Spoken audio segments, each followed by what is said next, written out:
অন্য জায়গায় আল্লাহ রাব্বুল আলামিন বলতেছেন, ইয়া আইয়ুহান নাসু উবুদু রাব্বাকুমুল্লাযী খালাকাকুম, হে লোক সকল তোমরা আমার ইবাদত করো। এনি নাস শব্দ দিয়ে আছে, নাস দিয়ে সমস্ত মানুষকে ঢুকাইছেন। আর অন্য জায়গায় হলো আমানু, ঈমানদারকে বোঝানো হয়েছে, খালি ঈমানদারদেরকে বলা হয়েছে। আবার এইখানে বলা হয়েছে ইয়া আইয়ুহান নাসু উবুদু রাব্বাকুমুল্লাযী খালাকাকুম, হে লোক সকল তোমরা আমি এক আল্লাহর ইবাদত করো যে তোমাকে সৃষ্টি করেছে। মিন ক্বাবলিকুম লাআল্লাকুম তাত্তাকুন, শুধুমাত্র তোমাকে সৃষ্টি করি নাই, তোমার পূর্ববর্তী যারা ছিল, তোমার পূর্বপুরুষ, তাদেরকেও যে আল্লাহ সৃষ্টি করেছে সেই আল্লাহকে ইবাদত করো, সেই আল্লাহর ইবাদত করো। অর্থাৎ প্রথমে বলছে আমি আল্লাহর ইবাদত করো। এ বান্দা, তোমরা যদি না বোঝো যে সেই আল্লাহ কিডা, তাহলে এইভাবে বুঝে নাও যে তোমার পূর্বপুরুষ, তোমার বাপ দাদা, দাদ দাদা, পদ দাদা, এইভাবে তোমার পূর্বপুরুষদেরকে যে আল্লাহ সৃষ্টি করেছে, ওই একই আল্লাহ তোমাকে ইবাদত করতে বলতেছে, তার দাসত্ব করতে বলতেছে। আল্লাহ ব্যাখ্যা করে পরে বুঝায় দিছে। আর আল্লাহ রাব্বুল আলামিনের ইবাদত হচ্ছে তার হুকুম পালন করার ভিতর, তার হুকুম পালন করার ভিতর। অর্থাৎ আল্লাহ রাব্বুল আলামিন যত হুকুম দিয়েছেন এই হুকুমগুলো পালন করলে তার ইবাদত হবে। কি হবে? তার ইবাদত হবে তার হুকুম পালন করলে। অর্থাৎ আমরা এখানে মসজিদে যারা এসেছি, আমরা সবাই নিজেদেরকে মুমিন দাবি করি। কি দাবি করি? মুমিন দাবি করি, ইমানদার দাবি করি, ঠিক না? ইমানদার না হইলে বিশ্বাস আল্লাহ এক, আল্লাহ আছেন, রসুল আছেন, কিয়ামত হবে, ফেরেশতারা আছে, আসমানি কিতাবগুলো সব সত্য, তারপর আপনার তাকদীর বিশ্বাস করি, তাকদীর ভালো মন্দ তাকদীর বিশ্বাস করি, সব কিছু বিশ্বাস করি। এর মানেই তো আমরা বলতে চাই যে আমরা ইমানদার, আমরা বিশ্বাস করি, আমরা মুমিন হিসেবে দাবি করি, ঠিক না? নাই তো তার মসজিদে আসতাম না। তা আল্লাহ রাব্বুল আলামিন এই মুমিনদেরকে কিছু নির্দেশ দিয়েছেন। এই নির্দেশের ভিতর একটা হচ্ছে ওয়াকাযা রাব্বুকা আল্লা তা'বুদু ইল্লা ইয়্যাহ ওয়া বিল ওয়ালিদাইনি ইহসানা। আল্লাহ বলতেছেন ওয়াকাযা রাব্বুকা আল্লা তা'বুদু, তোমার রবের পক্ষ থেকে তোমাদের উপর নির্দেশ জারি হয়েছে। কি জারি হয়েছে? নির্দেশ জারি হয়ে গেছে। সেই নির্দেশ কি? আল্লাহ তা'বুদু, একমাত্র আমি আল্লাহর ইবাদত করো। একমাত্র কার ইবাদত করো? আল্লাহর ইবাদত করো। এরপর বলতেছেন শুধুমাত্র আমার ইবাদত করলে হবে না, শুধুমাত্র আমার ইবাদত করলে হবে না, এরপর আরো একটা জিনিস করতে হবে। কি? ওয়াবিল ওয়ালিদাইনি ইহসানা, ওয়াবিল ওয়ালিদাইনি ইহসানা, অর্থাৎ মাতা পিতার প্রতি সৎ ব্যবহার করতে হবে। মাতা পিতার প্রতি সৎ ব্যবহার করতে হবে, ভালো ব্যবহার করতে হবে। শুধুমাত্র ভালো ব্যবহার এই পর্যন্তই ক্ষান্ত না, আরো নির্দেশ আছে। সেটা কি? যদি তোমার পিতা মাতার দুইজনের একজনকে অথবা দুইজনের যে কোনো কাউকেই অথবা দুইজনকেই যদি তোমার জীবদ্দশায় বৃদ্ধা পাও, কি পাও? বৃদ্ধা পাও, তাহলে তাদের খালি খেদমত, আদর যত্ন এমন ভাবে করো তুমি নিজেও যেন উহ শব্দ না করো এবং তোমার আচরণের কারণে তোমার মাতা পিতাও যেন উহ শব্দ না করে। তাহলে কয়টা হলো? তিনটে হলো। এক নম্বর হচ্ছে আল্লাহর ইবাদত করা, দুই নম্বর হচ্ছে মাতা পিতার প্রতি সৎ ব্যবহার করা, তিন নম্বর হচ্ছে মাতা পিতার সাথে কটু ব্যবহার না করা, চতুর্থ নাম্বার হচ্ছে তাদের মৃত্যুর পর এবং তারা জীবিত থাকতেই তাদের জন্য রবের কাছে দোয়া করা। কি করা? তাদের জন্য দোয়া করা। সেই দোয়া কি? অকুর রব্বির হামহুমা কামা রব্বায়ানি সগীরা, অকুর রব্বির হামহুমা কামা রব্বায়ানি সগীরা। হে আল্লাহ, মাতা পিতা যেমন আমার ছোট বয়সে, আমার শিশুকালে যেমন আমাকে আদর স্নেহ ভালোবাসা দিয়ে আলিঙ্গন করে আমাদেরকে লালন পালন করেছে, তুমিও আমার মাতা পিতাকে একইভাবে তোমার রহমতের চাদরে ভিতর জড়িয়ে লালন পালন করো। অর্থাৎ আল্লাহর কাছে দোয়া করলাম, আমাকে যে কায়দায় তারা মানুষ করেছে তুমিও তাকে একইভাবে তার মানুষ করো। একইভাবে তাকে রহমতের চাদরে বেষ্টন করে রাখো। এর ফলে আল্লাহ রাব্বুল আলামিন লুকমান হাকিম ও এক পর্যায়ে লুকমান হাকিম তার ছেলেকে বলতেছেন, লা তুশরিক বিল্লাহি শাইআ, ইবাদতের ক্ষেত্রে আল্লাহর সাথে অন্য কাউকে শরীক করো না। কি করো না? অন্য কাউকে শরীক করো না। অর্থাৎ ইবাদত করতে হবে শিরিক মুক্ত। কি মুক্ত? শিরিক মুক্ত। আমরা এই শিরিক ইবাদতের ক্ষেত্রে অনেক শিরিক করে ফেলাই। যেমন আমরা নামাজ পড়ার ক্ষেত্রে অনেক সময় মনে করি যে নামাজ যদি না পড়তে যাই তাহলে আমার হাজী সাহেবগিরি থাকবে না, আমার আলেমগিরি থাকবে না, আমি বৃদ্ধা হয়ে গেছি, মানুষ কি বলবে নামাজ না পড়লে। তার মানে আমি মানুষকে ভয় করলাম, এখানে আল্লাহকে প্রাধান্য দিলাম না। আল্লাহকে ভয় করে নামাজ পড়তে আসলাম না, মানুষকে ভয় করে নামাজ পড়তে আসলাম। এইখানে আল্লাহর ক্ষমতার ভিতর শিরিক করা হলো। কি করা হলো? আল্লাহর ক্ষমতার ভিতর শিরিক করা হলো। এবার আছেন লা তুশরিক বিল্লাহি শাইআ, তোমরা আল্লাহর ইবাদতের ক্ষেত্রে কাউকে শিরিক করো না, কাউকে শরীক করো না। এরপরে বলা হয়েছে ওয়াবিল ওয়ালিদাইনি ইহসানা, লুকমান হাকিম তার সন্তানকে বলতেছেন, হে আমার সন্তান, তুমি তোমার পিতা মাতার অবাধ্য হয়েও না, তাদের প্রতি সদয় হও, তাদের সাথে সুন্দর সুন্দর ব্যবহার করো। পিতা মাতার সঙ্গে সৎ ব্যবহার করার প্রসঙ্গে আমরা অনেক ওয়াজ নসিহত শুনি, অনেক খুতবা বক্তৃতা শুনি না? এ পর্যন্ত অনেক শুনেছি। সব জায়গায় মাকে প্রাধান্য দেয় বেশি। কাকে দেয় প্রাধান্য বেশি? মাকে দেয় প্রাধান্য বেশি। আসলে মার প্রাধান্য বেশি, তবে বাপ একদম ফেলানো না। কি না? বাপ একদম ফেলানো না। বাপের হাদিসও আছে, এমনও হাদিস আছে যে হাদিসের ভিতর রাসূল সাল্লাল্লাহু আলাইহি ওয়াসাল্লাম মার কথা উল্লেখ করেন নাই। কার কথা উল্লেখ করেন নাই? মার কথা উল্লেখ করেন নাই। অথচ আমাদের সমাজে সব থেকে দেখলে দেখা যায়, সব থেকে বাপরা হচ্ছে সব থেকে বেশি বিলেন হয়ে পড়ে থাকে।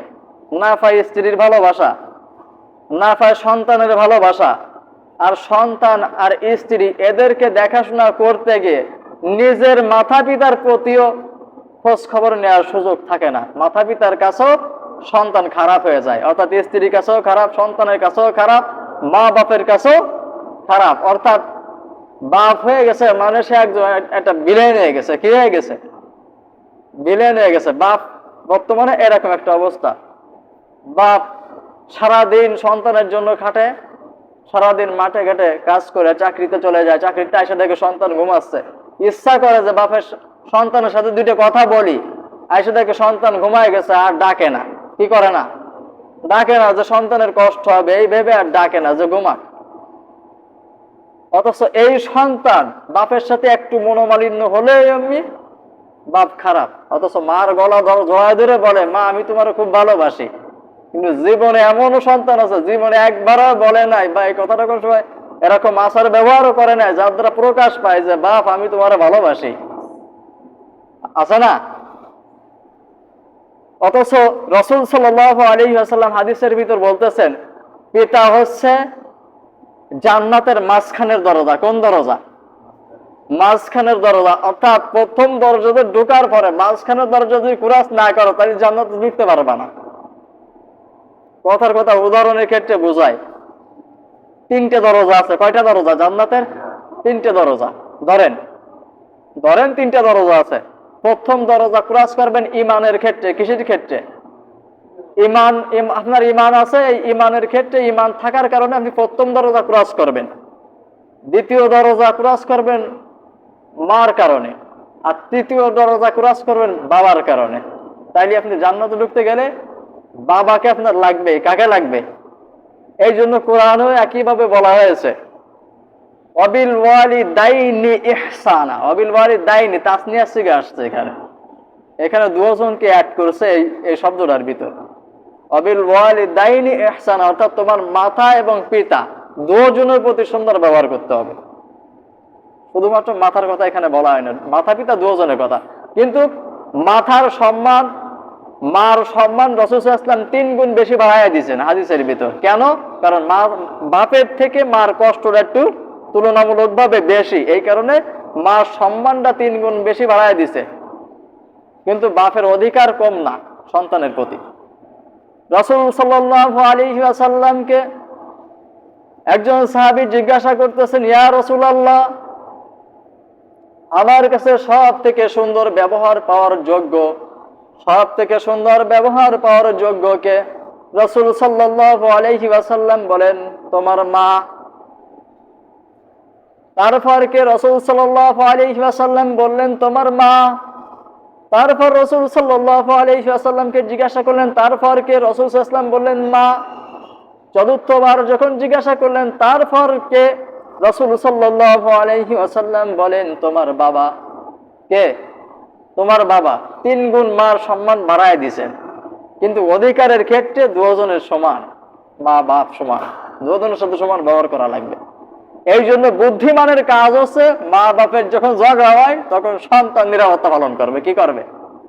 মাঝখানে থাকবে, কারোর পক্ষে যাবে না। কারণ একজনের পক্ষে গেলে আর একজনের মনোক্ষুণ্ণ হবে। অর্থাৎ আমি একজনের খুশি করতে যে আর একজনের কষ্ট দিয়ে ফেলালাম, এই জন্য আমি মাঝখানে থাইকে কিভাবে চিন্তা করতে হবে, কিভাবে মিলিয়ে দেওয়া যায়, দুইজনের সংশোধন করে দেওয়া যায়, কিন্তু কারো পক্ষ নেওয়া যাবে না। এটা হলো বুদ্ধিমানের কাজ।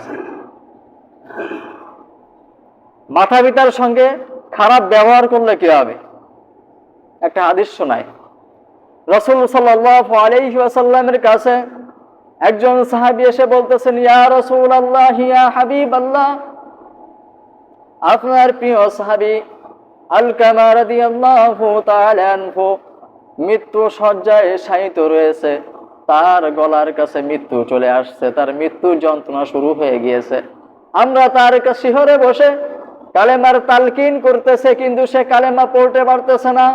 কালেমা পড়ার জন্য সে অধিকবার চেষ্টা করতেছে, কষ্ট করতেছে, মুখ নাড়াচ্ছে, কিন্তু কালেমা তার জবান থেকে বের হইতেছে না। রাসূল সাল্লাল্লাহু আলাইহি ওয়াসাল্লাম শোনা সাথে সাথে আলকামা রাদিয়াল্লাহু তাআলা আনহুর শহরে হাজির হয়ে গেলেন।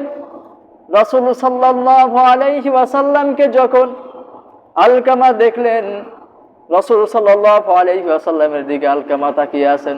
রাসূল সাল্লাল্লাহু আলাইহি ওয়াসাল্লাম আলকামা রাদিয়াল্লাহু তাআলা আনহুকে কালেমার তালকিন দিচ্ছেন। আলকামা রাদিয়াল্লাহু তাআলা আনহু কালেমা মুখে উচ্চারণ করতে পারতেছেন না। রাসূল সাল্লাল্লাহু আলাইহি ওয়াসাল্লাম ছিলেন শ্রেষ্ঠ ডাক্তার উম্মতের জন্য। রাসূল সাল্লাল্লাহু আলাইহি ওয়াসাল্লাম বুঝতে পারলেন যে কোন রোগের কারণে আমার এই সাহাবী কালেমা উচ্চারণ করতে পারতেছে না। রাসূল সাল্লাল্লাহু আলাইহি ওয়াসাল্লাম তার মাকে ডাকালেন, ডাকায় বললেন, মা, আমার প্রিয় সাহাবী আলকামা কালেমা পড়তে পারতেছে না। আমার মনে হয় আপনার সঙ্গে কখনো কোনো সময় খারাপ ব্যবহার করেছে। আপনি আমার প্রিয় সাহাবী আলকামার কোনো কাজে বা কথায় কখনো মনক্ষুণ্ণ হয়েছেন কিনা, কখনো রাগ করেছেন কিনা? যদি তার উপর রাগান্বিত থেকে থাকেন, মনক্ষুণ্ণ থেকে থাকেন, তাহলে তাকে দয়া করে ক্ষমা করে দেন। আলকামা রাদিয়াল্লাহু তাআলা আনহুর মা সঙ্গে সঙ্গে চিৎকার করে বললেন, না, আমি ওকে ক্ষমা করব না। কারণ আমার সন্তান যতদিন বিবাহ করেছিল না ততদিন আমার বাধ্যগত ছিল আমার কথা শুনতো, আমার সঙ্গে সৎ ব্যবহার করত। যখন সে বিবাহ করেছে, নতুন বউয়ের কথা শুনে আমার সঙ্গে খারাপ ব্যবহার করেছে, যার কারণে আমি ভীষণ কষ্ট পেয়েছি, আমি ওকে মাফ করব না। রাসূল সাল্লাল্লাহু আলাইহি ওয়াসাল্লাম সাহাবীদেরকে বললেন, কাষ্ঠ জোগাড় করো, আমি আমার সাহাবীকে আগুনে জ্বালিয়ে দিব। কথাটি শুনে আপনি আলকামা রাদিয়াল্লাহু তাআলা আনহুর মা রাসূল সাল্লাল্লাহু আলাইহি ওয়াসাল্লামকে বললেন, ইয়া রাসূলুল্লাহ, ইয়া হাবিবাল্লাহ, আমি আমার সন্তানকে আমার চোখের সামনে আগুনে জ্বালানো এটা আমি দেখতে পারবো না, আমার সন্তানকে আগুনে জ্বালায়েন না। রাসূল সাল্লাল্লাহু আলাইহি ওয়াসাল্লাম বললেন, আপনি যদি আপনার সন্তানকে ক্ষমা না করে দেন, তাহলে দুনিয়ার আগুন সামান্য আগুন, আমি এই আগুন দিয়ে জ্বালাই দিলে এই অপরাধের শাস্তি আল্লাহ কিয়ামতে দিবেন না, দুনিয়া থেকেই শাস্তি মওকুফ হয়ে যাবে।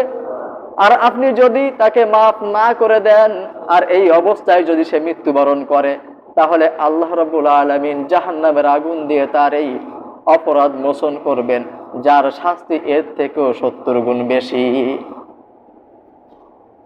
আলকামা রাদিয়াল্লাহু তাআলা আনহুর মা রাসূল সাল্লাল্লাহু আলাইহি ওয়াসাল্লামকে বললেন, আমি এই সন্তানকে 10 মাস 10 দিন পর্যন্ত পেটে গর্ভ ধারণ করেছি, 2 বছর পর্যন্ত দুধ পান করিয়েছি, অনেক কষ্ট ক্লাস করে তাকে মানুষ করেছি। আমার চোখের সামনে আমি এই পোড়ানো দেখতে পারবো না, আমি আমার সন্তানকে মাফ করে দিলাম। বলার সঙ্গে সঙ্গে রাসূল সাল্লাল্লাহু আলাইহি ওয়াসাল্লাম লক্ষ্য করেন আলকামা রাদিয়াল্লাহু তাআলা আনহুর মুখের দিকে। রাসূলের প্রিয় সাহাবী আলকামা রাদিয়াল্লাহু তাআলা আনহু লা ইলাহা ইল্লাল্লাহু মুহাম্মাদুর রাসূলুল্লাহ বলতে বলতে শেষ নিঃশ্বাস ত্যাগ করে। অর্থাৎ আটকে ছিল, কালেমা আটকে ছিল কিসের কারণে? মায়ের রাগান্বিতর কারণে, মায়ের মনোমালিন্যের কারণে কালেমা মুখে উচ্চারণ হচ্ছিল না, কালেমা আসছিল না জবানে, শুধুমাত্র মায়ের মনোক্ষুণ্ণতার কারণে। এই জন্য মাকে কষ্ট দেওয়া যাবে না। কি দেওয়া যাবে না? মাকে কষ্ট দেওয়া যাবে না। মায়ের কারণে একজন সাহাবীর মর্যাদা আরো বেড়ে গিয়েছিল। রসুলকে সেই সাহাবীটা দেখে নাই, এই লোকটা রসুলকে দেখে নাই, এই লোকটা সাহাবী না, তাবেইন। কি তাবেইন? অর্থাৎ রসুলকে যারা দেখে ঈমান আনছে তাদেরকে কি বলা হয়? সাহাবী বলা হয়। আর যারা রসুলকে দেখে ঈমান আনতে পারি নাই তাদেরকে তাবেইন বলা হয়। তা এমন অনেক তাবেইন ছিল যারা রসুলের সময় থেকেও রসুলের সাথে সাক্ষাৎ হয় নাই। কি হয় নাই? রসুলের সাথে সাক্ষাৎ হয় নাই। কথার কথা, যেমন একটা উদাহরণের ক্ষেত্রে প্রধানমন্ত্রী, আমাদের রাষ্ট্রের প্রধানমন্ত্রী আমরা সবাই জানি, আমরা অনেকেই দেখা করিনি, আমাদের অনেকের সাথেই দেখা হয় নাই। ধরেন এমনই রসুল একজন একটা রাষ্ট্রপতি ছিলেন, তিনি আবার নবীও ছিলেন, সবার সাথে দিনের দেখাও হয় না, এরকম অনেকেই ছিল যারা তাবেইনের খাতায় চলে গিয়েছেন, কিন্তু অনেকে দেখা করেছেন সাহাবীর সম্মান অর্জন করার জন্য। এরকম একটা সাহাবী, নাম তার হচ্ছে আপনার ওয়াইস কুরুনি। কি? ওয়াইস কুরুনি। এই ওয়াইস কুরুনি রাসূল সাল্লাল্লাহু আলাইহি ওয়াসাল্লাম এই রাসূলের কথা শুনে, রাসূলের আচার ব্যবহারের কথা শুনে ইনি ঈমান আনেন। রাসূলের সঙ্গে দেখা করার জন্য উনার মন সবসময় আকুল ছিল। উনি ওনার মায়ের কাছে অনুমতি চাইলেন যে, মা, আমি রাসূলের সঙ্গে একটু দেখা করতে চাই। ওনার মা হলো তখন বৃদ্ধা, নিজের কাজ নিজে করতে পারে না, বিছানে আর কি, এত অসুস্থ, এত মাজুর, এত বৃদ্ধা যে নিজের কাজ নিজে করতে পারে না। অর্থাৎ পায়খানা প্রস্রাব যা লাগে আর কি, এগুলো নিজে করতে পারে না, সহযোগিতা নেওয়া লাগে। তখন আলকামা রাদিয়াল্লাহু তাআলা মা বললেন, বাবা, তুমি তো যাবা, তুমি এমন জায়গায় যাওয়ার কথা বলছো যেখানে আমি নিষেধও করতে পারি না, আবার আমার নিজের ব্যাপারও আমার দেখতে হয়, আমি নিজেও নিজের কাজ করতে পারি না। অর্থাৎ এই কথা বুঝায় এই কথা বলে তিনি বুঝালেন যে আমার জীবদ্দশায় আমার রেখে তুমি যায় না, আমি কার কাছে, আমার কিছু লাগলে আমি কার কাছ থেকে সহযোগিতা নিব।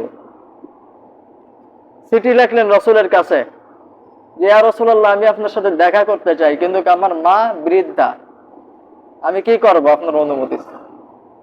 রাসূল সাল্লাল্লাহু আলাইহি ওয়াসাল্লাম চিঠির উত্তর দিলেন যে, তুমি তোমার মায়ের খেদমত করো। কি করো?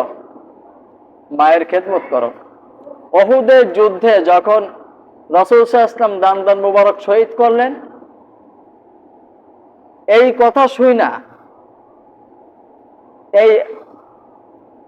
এই লোকটা, এই ওয়াইস কুরুনি, তার একটা একটা করে দাঁত ভাঙা শুরু করেছে, একটা একটা করে দাঁত ভাঙা শুরু করেছে। এই দাঁতটা ভাঙিছে, মনে করছে যে এই দাঁতটা ভাঙছি, রসুলের কোন দাঁতটা ভাঙিছে আমি তো দেখি নাই, আমি তো জানি না, মনে হয় এই দাঁতটা ভাঙিছে, তার রসুলের গালে এই দাঁত নেই, আমার গালে থাকবে কেন? এই করতে করতে দাঁত ভেঙে ফেলছে। রসুল সাল্লাল্লাহু আলাইহি ওয়াসাল্লামকে কত ভালোবাসতো না দেখে, আমরা রসুলকে না দেখে ভালোবাসি, তবে ওই রকম ভালো আমরা বাসতে পারি নাই, কারণ রসুলের ভালোবাসার তাগিদে আমরা মুখে সামান্য দাঁড়িয়ে রাখতে পারি নাই। কি রাখতে পারি নাই?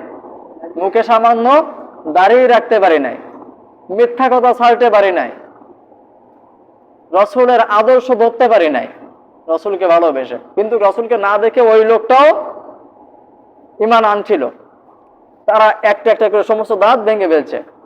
রাসূল যখন মৃত্যু সজ্জায়, তখন রাসূল বলতেছেন আমার ওই জামাটা আলকামার জন্য রাইখে দাও। মানে আমি একজন সাহাবী, লম্বা ঘটনা তা রাইখে দিলাম যে আমার ওই জামাটা ওয়াইস কুরুনির জন্য রাইখে গেলাম। সাহাবীদেরকে ডাকলেন, সাহাবীরা সবাই মনে করলেন যে হয়তো আমারও দিতে পারে, আবু বকর বললেন আমারও দিতে পারে, সবাই এরকম ভাবতে লাগলেন। এক পর্যায়ে রাসূল সাল্লাল্লাহু আলাইহি ওয়াসাল্লাম এই ওয়াইস কুরুনির জন্য এই পাঞ্জাবিটা রেখে দিলেন। রাসূলের ইন্তেকালের পরে সমস্ত দাফন কেমন সবকিছু করার পরে, কমপ্লিট করার পরে আবু বকর ওমর রাদিয়াল্লাহু তাআলা আনহু কিছু সাহাবী মিলা ওয়াইস কুরুনি খুঁজতে গিয়েছেন যে তার জামাটা পৌঁছায় দিয়ে আসে। তারা তো জানে না, তারা দেখিও নাই কোনদিন, ঠিকানা নিয়ে খুঁজতে খুঁজতে গিয়েছে, যা দেখে যে এরকম। তখন তার মাও ইন্তেকাল করেছে, ওয়াইস কুরুনির মাও ইন্তেকাল করে গিয়েছে, কিন্তু সে পাগলরত অবস্থায় রয়েছে, পাগলা পাগলা টাইপের একটা অবস্থায় রয়েছে, এরকম একটা অবস্থা, যেমন কেমন যেন মুসাফির তিনি। তার সামনে যখন বলা হলো আমরা রাসূলের পক্ষ থেকে এসেছি, মুখের দিকে তাকায় বললেন আমার তো মনে হয় না যে আপনার রাসূলের কাছ থেকে এসেছেন। কেন? তা উনি বললেন যে আপনাদের গালে তো আমি দাঁত দেখতে পারতেছি, তার মানে রাসূলের গালে দাঁত ভেঙে গেছে। সেই কথা শুনে আমি রাসূলের প্রেমে ভালোবাসায়, তাকে না দেখে আমরা যদি এত প্রেম ভালোবাসা জাগে, তা আপনার দেখে আপনাদের হলো না কেন? আলী, উসমান, আবু বকর, ওমর রাদিয়াল্লাহু তাআলা আজমাইন এনারা চিন্তা করলেন যে রাসূল সাল্লাল্লাহু আলাইহি ওয়াসাল্লাম এমন লোকের জন্য তার পাঞ্জাবি নির্দিষ্ট করেছেন যার তুলনায়, যার ভালোবাসার কাছে আমরা আসতে পারি না। কারণ রাসূলের ভালোবাসা আমরা দাঁত ভাঙতে পারি না। যদিও রাসূলের থেকে, রাসূল জীবনের থেকে রাসূলকে বেশি ভালোবাসি, কিন্তু এই কাজটা লগত আমরা করে দেখাই নাই। যাই হোক, তা এই যে সম্মান পেলে, সম্মানটা পেল কিসের কারণে? মায়ের দোয়ার কারণে। কিসের কারণে? মায়ের কারণে। এরকম হাজারো ঘটনা পাওয়া যাবে মায়ের কারণে। কিন্তু আমি আজকে কথা বলতে চাইছিলাম বাবার কিছু কথাবার্তা। কিসের? ওই যে প্রথমে বলছিলাম না যে বাবারা হচ্ছে বর্তমান সমাজে সব থেকে মাজলুম। বাবা সম্পর্কে বলতে চাইছিলাম যে রাসূল সাল্লাল্লাহু আলাইহি ওয়াসাল্লাম হাদিসের ভিতর বলতেছেন, قال أبي الدرداء رضي الله تعالى عنه سمعت رسول الله صلى الله عليه وسلم يقول الوالد أوسط أبواب الجنة فإن شئت فأزع ذلك الباب أو احفظه। রাসূল সাল্লাল্লাহু আলাইহি ওয়াসাল্লাম বলেন, বাবা হচ্ছে জান্নাতের সর্বোত্তম স্তর। কোন স্তর? সর্বোত্তম স্তর। তুমি চাইলে সেই দরজাকে সংরক্ষণ করতে পারো, রক্ষণাবেক্ষণ করতে পারো, চাইলে তুমি ভেঙ্গেও ফেলতে পারো। রাসূল সাল্লাল্লাহু আলাইহি ওয়াসাল্লাম বলতেছেন অন্য হাদিসের ভিতর,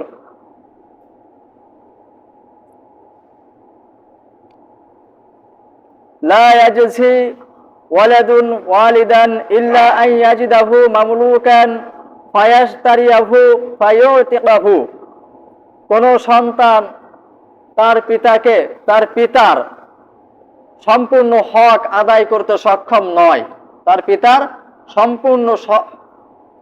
সম্পূর্ণ হক আদায় করতে সক্ষম নয়, যদিও সেই সন্তান তার বাপকে গোলাম অবস্থায় পায় এবং তাকে ওই গোলামের জিনজির থেকে মুক্ত করে দেয়, তাকে কুরাই করে, অর্থাৎ তার মালিকের থেকে তার বাপকে কুরাই করে বাপকে আজাদ করে দিলেও এই বাপের সামান্য কিছু হক আদায় হয়। কি আদায় হয়? সামান্য কিছু হক আদায় হয়। রাসূল সাল্লাল্লাহু আলাইহি ওয়াসাল্লাম অন্য হাদিসের ভিতর বলতেছেন, পিতার মৃত্যুর পরে, কার মৃত্যুর পরে? পিতার মৃত্যুর পরে পিতার সঙ্গে যদি কেউ সম্পর্ক স্থাপন করতে চায়, তাহলে সে যেন পিতার ভাইয়ের সঙ্গে, অর্থাৎ চাচার সঙ্গে সম্পর্ক ভালো রাখে। কার সাথে ভালো রাখে সম্পর্ক? চাচার সাথে সে যেন সম্পর্ক ভালো রাখে। অন্য রিওয়ায়াতে আসছে, রাসূল সাল্লাল্লাহু আলাইহি ওয়াসাল্লাম বলেন, মাতা এবং পিতা উভয়ের মৃত্যুর পরে তার সঙ্গে যদি কেউ সম্পর্ক স্থাপন করতে চায়, তাহলে মাতা এবং পিতা উভয়ের যারা ভালোবাসার লোক আছে, বন্ধু বান্ধব আছে, এদের সঙ্গে, এদের আত্মীয় স্বজনদের সঙ্গে যেন সম্পর্ক স্থাপন দৃঢ় রাখে। কি রাখে? সম্পর্ক যেন অটল রাখে। সমাজে এমনও দেখা যায়, বাপ মারা গেছে, বোন জায়গা নিয়ে গেছে, বোনেরটা বোনে ওয়ারেস হিসেবে জায়গা জমি ভাগ করে নিয়ে গেছে। কিছুদিন পরে বোন বেড়াতে আসছে, এলাকায় আসছে, বাবা মার কবর দেখতে বা কবর জিয়ারত করতে আসছে।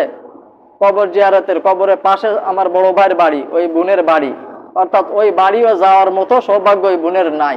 ওই বোনের সাথে ভাই কথাও বলে না, সম্পর্ক রাখে না। তোর ডাইকে জিজ্ঞাসা করে না যে তোরা খাওয়ার সময় খাইছিস কিনা। পাশের বাসার, ওই এলাকার পাশের বাসার এক পড়শির বাড়ি খাইয়ে চলে যায়। আমার নিজের চোখে দেখা এই কাহিনী, আমার নিজের চোখে দেখা যে এইরকম কাহিনীও ঘটে। তাহলে আসলে কি ওই সন্তান ওই পিতাকে ভালোবাসে? ওই পিতাকে আসলে ওই সন্তান ভালোবাসে না, যদিও সে মুখে মুখে বলে। কেননা আল্লাহর পক্ষ থেকে ওয়ারেস হিসেবে সম্পদ বন্টন করে দিয়া, তার সম্পদ সে নিছে, এতে তো আপনার আমার কষ্ট পাওয়ার কিছু নেই, আছে কিছু নেই। তার সম্পদ, তার অধিকারটা সে নিছে। এখন এই জন্য আমি আমার বোনের সাথে সম্পর্ক ভালো রাখবো না, কথা বলবো না, এটা তো ঠিক না, ঠিক না? এই জন্য মাতা পিতার সঙ্গে যদি সদ্ব্যবহার অটুট রাখতে হয় তার মৃত্যুর পরে, তাহলে তার আত্মীয় স্বজন, পাড়া প্রতিবাসী, ভাই বোনদের প্রতিও সম্পর্ক স্থাপন করতে হবে। তাহলে মাতা পিতার প্রতি ভালো ব্যবহার থাকবে। রাসূল সাল্লাল্লাহু আলাইহি ওয়াসাল্লাম খাদিজা রাদিয়াল্লাহু তাআলা আনহার মৃত্যুর পরে তিনি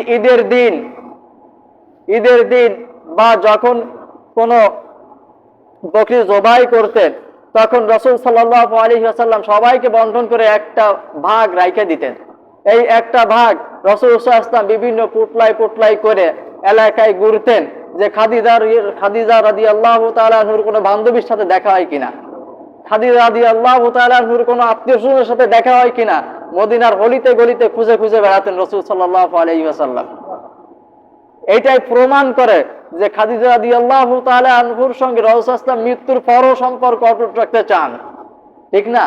এই জন্য খাদিজা রাদিয়াল্লাহু তাআলা আনহার মৃত্যুর পর রাসূল সাল্লাল্লাহু আলাইহি ওয়াসাল্লাম তার কবর জিয়ারত করতে গিয়ে, কবর মুবারক জিয়ারত করতে গিয়ে রাসূল সাল্লাল্লাহু আলাইহি ওয়াসাল্লাম দোয়া করেন, ইয়া আল্লাহ, কিয়ামতের ময়দানে সন্তান যখন পিতাকে চিনবে না, মা যখন সন্তানকে চিনবে না, সন্তান যখন মাকে চিনবে না, বন্ধু যখন বন্ধুকে চিনবে না, এমন কঠিন সময়ও আমি যেন আমার খাদিজাকে না ভুলি, এমন কঠিন সময়ও যেন আমি আমার খাদিজাকে না ভুলি।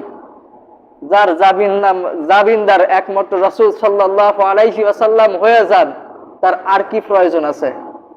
তারপরও এই খাদিজা রাদিয়াল্লাহু তাআলা আনহা ইনি জাহান্নামের জন্য ক্রন্দন করেছেন। কি করেছেন? কবরে আযাবের জন্য রাসূল সাল্লাল্লাহু আলাইহি ওয়াসাল্লামকে বলছেন, ইয়া রাসূলুল্লাহ, কবরের সওয়ালের জবাব কিভাবে দিতে হয় আমি জানি না, আপনি আমার কবরের সওয়ালের জবাব দিয়ে দিবেন, এই ওয়াদা আপনার করতে হবে।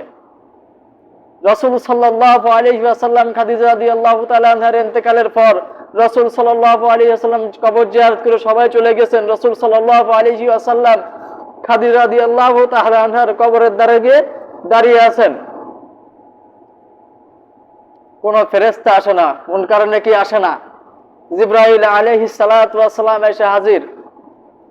রাসূল সাল্লাল্লাহু আলাইহি ওয়াসাল্লামের কাছে এসে বলতেছেন, ইয়া রাসূলুল্লাহ, ইয়া হাবিবাল্লাহ, আপনি কেন দাঁড়িয়ে আছেন? আল্লাহর কি জানতে বাকি আছে? রাসূল সাল্লাল্লাহু আলাইহি ওয়াসাল্লাম বলতেছেন, আমি খাদিজাকে ওয়াদা দিছি, কথা দিছি যে আমি তার সওয়ালের জবাব দিব। জিবরাইল আলাইহিস সালাতু ওয়াস সালাম বললেন, ইয়া রাসূলুল্লাহ, খাদিজার কবরে সওয়ালের জবাব স্বয়ং আল্লাহ দিয়ে দিয়েছেন। তারা রাসূল সাল্লাল্লাহু আলাইহি ওয়াসাল্লামকে কেমন ভালোবাসছেন, আর আমরা রাসূল সাল্লাল্লাহু আলাইহি ওয়াসাল্লামকে কেমন ভালোবাসছি।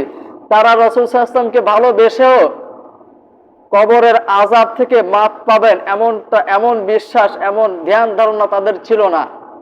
আমাদের দ্বারে কোন ফেরেশতা এসে ওহী দিয়ে গেল আল্লাহই ভালো জানে, যে আমাদের নামাজ কালাম লাগে না, আমাদের আত্মীয় স্বজনদের সাথে ভালো ব্যবহার লাগে না, আমাদের কিছুই লাগে না। সপ্তাহে একদিন আমরা জুমার নামাজ পড়তে আসলে আসলাম, না আসলে নাই। এমন একটা অবস্থার ভিতরে আছি। একটা কথা আছে, প্রবাদ, বাংলা একটা প্রবাদ আছে যে ঘর ফুরলে এক কুলো ছাই থাকে, কিন্তু কপাল ফুরলে ছাই থাকে না। আমাদের অবস্থা হয়েছে তাই, আমাদের কপাল পুড়ে গেছে, আমাদের কপাল পুড়ে গেছে।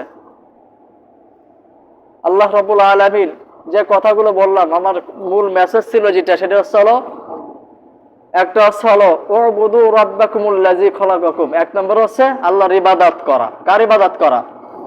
আল্লাহর ইবাদত করা। লা তুশরিক বিল্লাহি শাইআ, আল্লাহর ইবাদতের ক্ষেত্রে কাউকে শরীক না করা।